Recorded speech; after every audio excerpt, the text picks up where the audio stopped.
My name is Michelle. I went with Dan, Jerry, and Gloria to Los Angeles. What I was interested in was to see what they had to say about women and women's group, or wives, partners, men being affected by prostate cancer. So what I will report today is what was said in those workshops, mainly. And I added a few things that I found along the way. The consensus was that it was to affirming, empowering, and supporting prostate cancer caregivers and the problems that they were going through, what were the difficulties. So what my outline today would be the importance of support for women and also partners, and how to start a group, that was a discussion, and the ways to hold the meetings, and the needs for the women and the partners, and the resources, I think. In Canada, online, on the blogs, and I mentioned a little earlier that I made a handout of all the resources, either brochures, blogs, online, or websites. So if somebody wants that. The importance of self-support. It's for the physical well-being, because one problem was for women. When they take care of their men, they get pretty tired because the anxiety, the fear, and also supporting the rest of the family and the extended family. So they have to take care of their emotional well-being as well, and the changes in the relationship with the partner.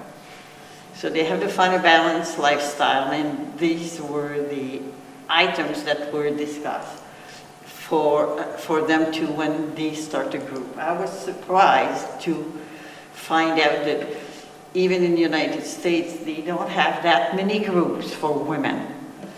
In the groups I found were, I tried to get on the website, and I couldn't get on the website. Quite often it would be associated with the men's group.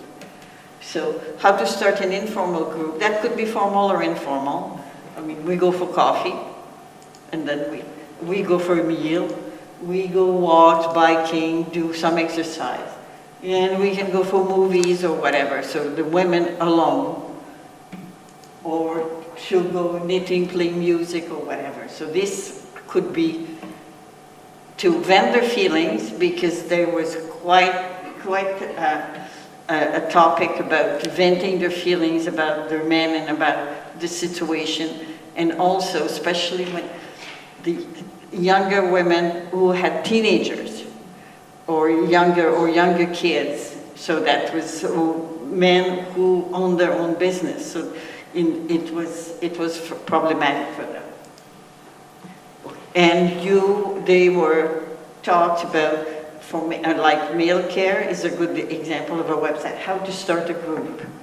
Formally, I mean, with the leadership, the funding, and associated with the men's group, in the goals to be in advocacy, networking, awareness, and sometimes to help with local agencies. Okay. Ways to hold a meeting. In the group there, some of them had different types. Independent from the men's group, could be in conjunction with the men's group, they were all gathering together. Or they had their own meeting before the men's group, like the monthly meeting. The needs for the women to get support, to learn about the disease, learn what to do, to participate, and to communicate, to support, and also to get support. Yeah, I said it. Okay, here are the support groups for women. I'm just going quickly over it. So prostate cancer, Calgary. Kelly, that you've seen the photo, she was sent there by Prostate Cancer Calgary to learn how to start a women's group there. And I think they were having their first meeting this month. So, in Prostate Cancer Canada, like peer-to-peer program, caregiver support program, we have that. It's a support group online. One very good one is Women Against Prostate Cancer. And they have a very good brochure that says, take care of the men of your life, a woman's guide to prostate cancer treatment, supporting the men in your life. So with male care. The lady was the facilitator from male care. And us2.org is also a very good one. And Informal Prostate Cancer Support Group, those are advocacy groups, and they also help and try to empower caregivers. And they don't make the difference between if it's a woman or a partner. The blogs, Women Dealing with Prostate Cancer, this one I had a little bit difficulty with because it is by invitation only. And the circle is the same. You have to go by invitation. So in the Circle they have a brochure, Circle of Love program kit for women. And this one, we do have something very similar, lots of helping hands. It's a program in the States where when a man is really sick and so the woman needs support for cooking or whatever, taking the person to the hospital. So they have a support program like we do have here. Call them if they need some help. Okay, to learn what they have to learn, the physiology of anatomy of the prostate and the different factors involving making a decision. The overall have the stages, the Gleason score, that could be very new for all the women there. The prognostic testing, the Gleason score, the growth rate, if it's an aggressive tumor, and the treatment options. That could be also very confusing if you don't know what you're talking about, what all those are.